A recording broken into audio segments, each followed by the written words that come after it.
El libro de Jueces nos sumerge en uno de los periodos más turbulentos y formativos de la historia de Israel, un tiempo que siguió a la conquista de Canaán bajo Josué y precedió al establecimiento de la monarquía. Es una narrativa cruda y a menudo sombría, que ilustra las dolorosas consecuencias de la desobediencia y la infidelidad a Dios, pero también la inquebrantable misericordia divina que siempre respondía al clamor de su pueblo. El ciclo de la apostasía y la liberación.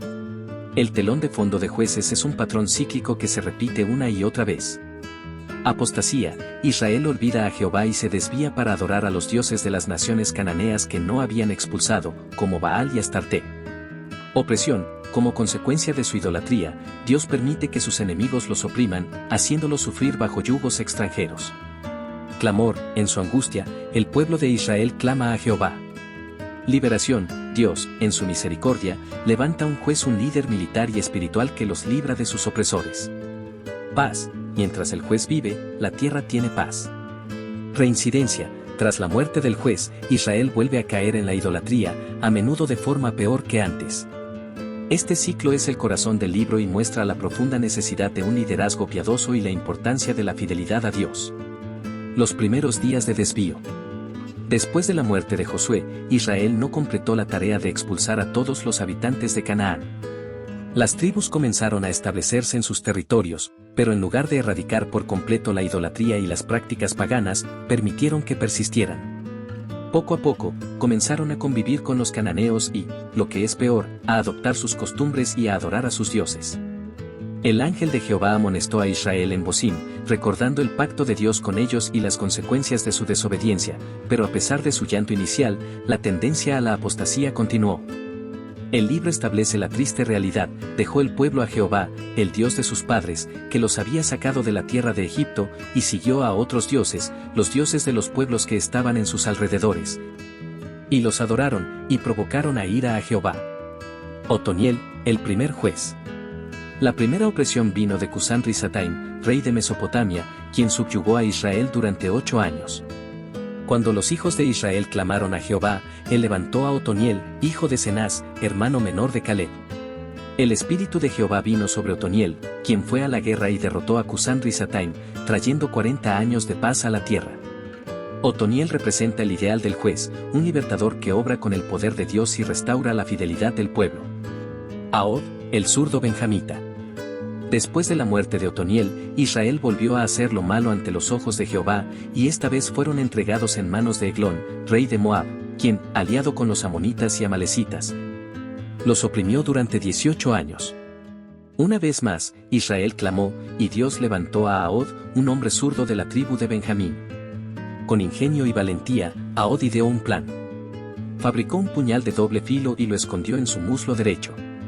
Cuando fue a presentar el tributo a Eglón, un rey corpulento y obeso, despidió a sus acompañantes y regresó solo, pidiendo una audiencia privada con el rey, afirmando tener un mensaje de Dios para él. Una vez a solas, Ahod sacó su puñal y lo hundió en el vientre de Eglón, quien murió. Luego, Ahod escapó y llamó a los israelitas para que lo siguieran a la batalla contra los moabitas. Israel derrotó a Moab, y la tierra tuvo paz durante 80 años. La historia de Ahod es un testimonio del uso de la astucia y la fe para liberar al pueblo. Débora y Barak, la profetisa y el general. Tras la muerte de Ahod, el pueblo de Israel nuevamente hizo lo malo. Esta vez, Jehová los entregó en manos de Jabín, rey de Canaán, cuyo comandante del ejército, Sísara, tenía 900 carros de hierro y oprimía cruelmente a Israel durante 20 años. En este tiempo, Débora, una profetisa, era la jueza de Israel. Se sentaba bajo una palmera en el monte de Efraín, y los israelitas acudían a ella para resolver disputas. Débora llamó a Barak de la tribu de Neftalí y le mandó, en nombre de Jehová, que reuniera a 10,000 hombres de Neftalí y Zabulón para enfrentar a Sísara en el arroyo Sisón. Barak dudó y dijo que iría solo si Débora iba con él. Débora aceptó, pero le advirtió que la gloria de la victoria no sería suya, sino de una mujer. Barak reunió a su ejército, y Débora fue con él. Cuando Sísara llegó con sus carros, Jehová sembró el pánico en su ejército. Barak y sus hombres atacaron, y Sísara huyó a pie, buscando refugio en la tienda de Jael, la esposa de Geber el ceneo. Jael lo recibió con hospitalidad, dándole leche para beber y cubriéndolo. Mientras Sísara dormía profundamente, Jael tomó una estaca de la tienda y un mazo, y se acercó sigilosamente. Con un golpe certero, clavó la estaca en la sien de Sísara, matándolo. Así, se cumplió la profecía de Débora. La victoria de Israel fue completa, y la tierra disfrutó de 40 años de paz. El canto de Débora en el capítulo 5 celebra esta victoria, siendo uno de los textos poéticos más antiguos de la Biblia. La historia de Débora y Barak destaca la importancia del liderazgo femenino en tiempos de crisis y la fe incondicional en la palabra de Dios. Gedeón, el guerrero tembloroso. Después de los años de paz, Israel volvió a pecar, y esta vez la opresión vino de los madianitas, quienes junto con los amalecitas y los hijos del oriente, devastaban la tierra, robando sus cosechas y ganado, dejando a Israel en extrema pobreza durante 7 años. Los israelitas se escondían en cuevas y fortificaciones en las montañas. Jehová llamó a Gedeón, de la tribu de Manasés, quien se encontraba trillando trigo en un lagar para esconderlo de los madianitas. El ángel de Jehová se le apareció y le dijo: Jehová está contigo, varón esforzado y valiente. Gedeón, lleno de dudas, cuestionó la presencia de Dios en medio de su sufrimiento. Sin embargo, Dios le aseguró que él sería quien libraría a Israel de los madianitas. Gedeón pidió una señal, un vellocino de lana. Primero, pidió que el rocío cayera solo sobre el vellocino, mientras la tierra alrededor permanecía seca. A la mañana siguiente, el vellocino estaba empapado, pero el suelo seco. Luego, Gedeón pidió lo contrario, que la tierra estuviera húmeda y el vellocino seco. Dios también le concedió esta señal. Con la confirmación divina, Gedeón reunió un ejército de 32,000 hombres. Pero Jehová le dijo que eran demasiados, para que Israel no se jactara de haberse salvado por su propia fuerza. Redujo el ejército primero a 10,000 diciendo que aquellos que tuvieran miedo regresaran a casa, y luego, de una forma peculiar, a solo 300 hombres. Solo aquellos que bebieron agua del arroyo llevando el agua a su boca con la mano, sin arrodillarse, fueron elegidos. Con solo 300 hombres, Gedeón se preparó para la batalla.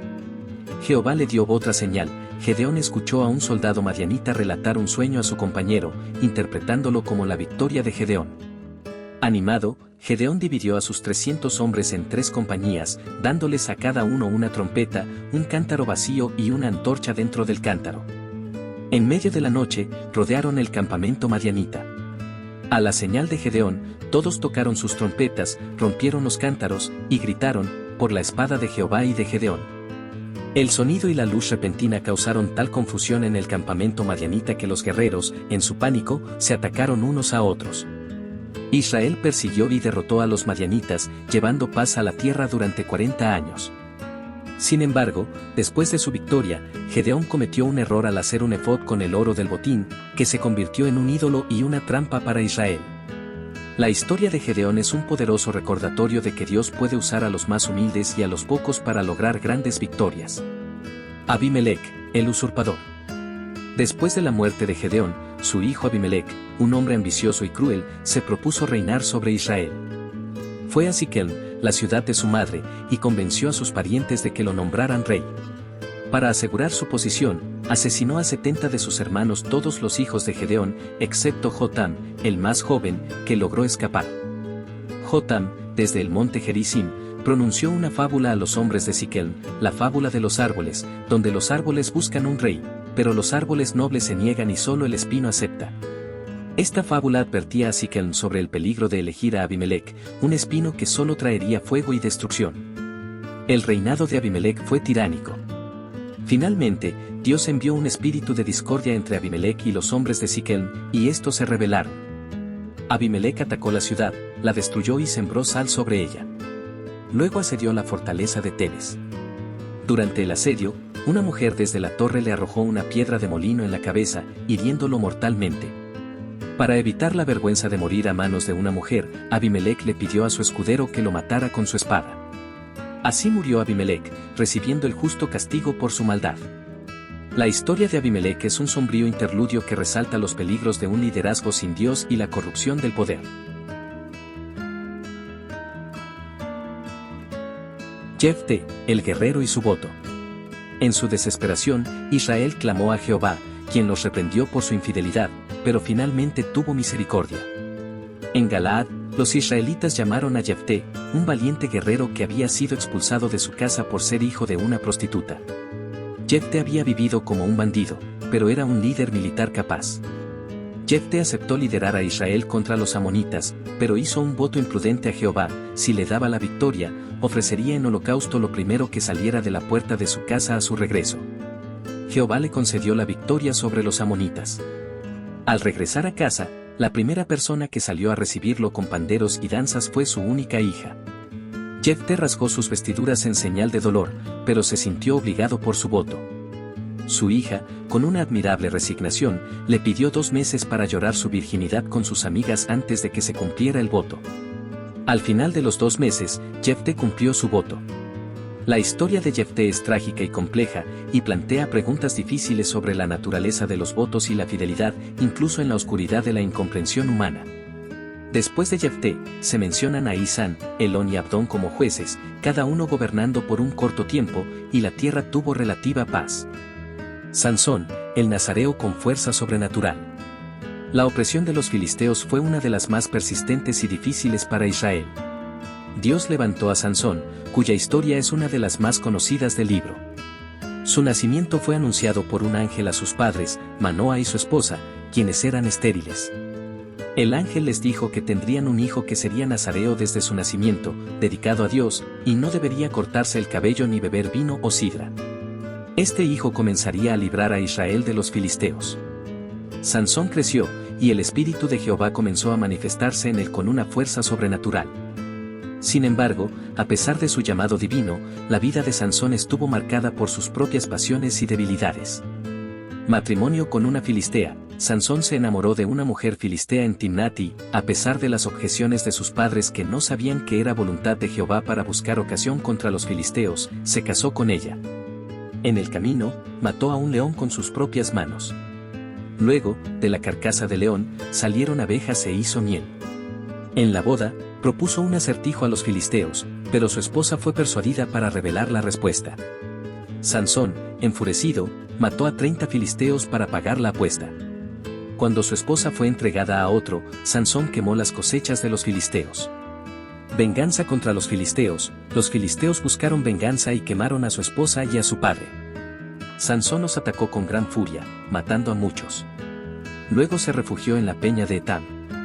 3000 hombres de Judá lo entregaron a los filisteos, pero el espíritu de Jehová vino sobre él, rompió sus ataduras y, usando una quijada de asno, mató a 1000 filisteos. Las puertas de Gaza. En una ocasión, Sansón entró en Gaza, una ciudad filistea.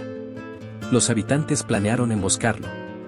Pero a medianoche, Sansón se levantó, arrancó las puertas de la ciudad con sus postes y cerrojos, y las llevó sobre sus hombros hasta la cumbre de un monte que está frente a Hebrón. Dalila y la caída de Sansón. El gran punto de inflexión en la vida de Sansón fue su relación con Dalila, una mujer del valle de Sorek, también filistea. Los príncipes filisteos le ofrecieron una gran suma de dinero a Dalila si descubría el secreto de la fuerza de Sansón. Dalila lo asedió repetidamente con sus preguntas. 3 veces Sansón la engañó, pero finalmente, agotado por su persistencia, le reveló el secreto: su fuerza radicaba en su cabello, que nunca había sido cortado como parte de su voto nazareo. Mientras Sansón dormía sobre sus rodillas, Dalila llamó a un hombre para que le cortara las 7 trenzas de su cabello. Cuando despertó, su fuerza lo había abandonado. Los filisteos lo prendieron, le sacaron los ojos y lo llevaron a Gaza, donde lo ataron con cadenas de bronce y lo pusieron a moler en la cárcel. La venganza final de Sansón. En una gran fiesta en el templo de Dagón, su dios, los filisteos se reunieron para celebrar su victoria sobre Sansón y lo trajeron para que los entretuviera. Ciego y humillado, Sansón pidió al joven que lo guiaba que lo acercara a las columnas centrales del templo para apoyarse. En un último acto de fe y desesperación, Sansón clamó a Jehová: Señor Jehová, acuérdate ahora de mí, y fortaléceme, te ruego, solamente esta vez, oh Dios, para que de una vez tome venganza de los filisteos por mis 2 ojos. Luego, se aferró a las 2 columnas del medio sobre las cuales descansaba el templo y dijo: muera yo con los filisteos. Con una fuerza renovada, Sansón empujó con todas sus fuerzas, y el templo se derrumbó sobre los príncipes y toda la gente que había en él. Así, Sansón mató más filisteos en su muerte que los que había matado en toda su vida.